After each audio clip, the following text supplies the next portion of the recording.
ભોપાલમાં સરકારે લગાવ્યું એલજીટી। આ એક એવો દાવો છે જેમાં એક મશીન 25 ઝાડ જેટલું કામ કરશે, CO2 ખેંચશે અને ઓક્સિજન છોડશે। હવે શહેરનું પોલ્યુશન ઘટાડશે। પણ હવે લોકો સીધો સવાલ પૂછે છે કે જો એક મશીન પાછળ લાખો રૂપિયા ખર્ચવાના હોય તો એ જ પૈસામાં હજારો સાચા ઝાડ કેમ ન વાવવામાં આવ્યા? એક બાજુ સામાન્ય માણસને કહેવામાં આવે વૃક્ષ બચાવો, વૃક્ષ વાવો, અને બીજી બાજુ શહેરમાં રોજ સાચા ઝાડ કપાઈ રહ્યા છે। રોડ પહોળા કરવા માટે ઝાડ કપાય છે, બાળકો માટે બગીચા ઓછા પડે છે, અને પછી ગરમી 45 ડિગ્રી સેલ્સિયસને પાર જાય છે। પછી સોલ્યુશન શું અપાય? મશીન લગાવો, ફોટા પડાવો, હેડલાઇન બનાવડાવો અને કહો ટેકનોલોજી આવી ગઈ। પણ હવે સવાલ એ છે કે જે ઓક્સિજન કુદરત મફતમાં આપે છે તે માટે હવે કરોડો ખર્ચવાના દિવસો આવી ગયા।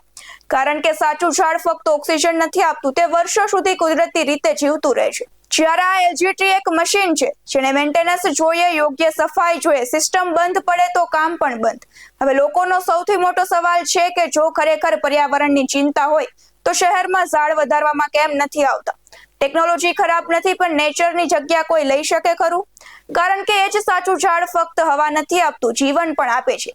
હવે તમે જ કહો કે આવા લાખોના પ્રોજેક્ટ કરવા જોઈએ કે પછી હજારો સાચા ઝાડ વાવીને શહેરને ફરીથી હરિયાળું બનાવવું જોઈએ?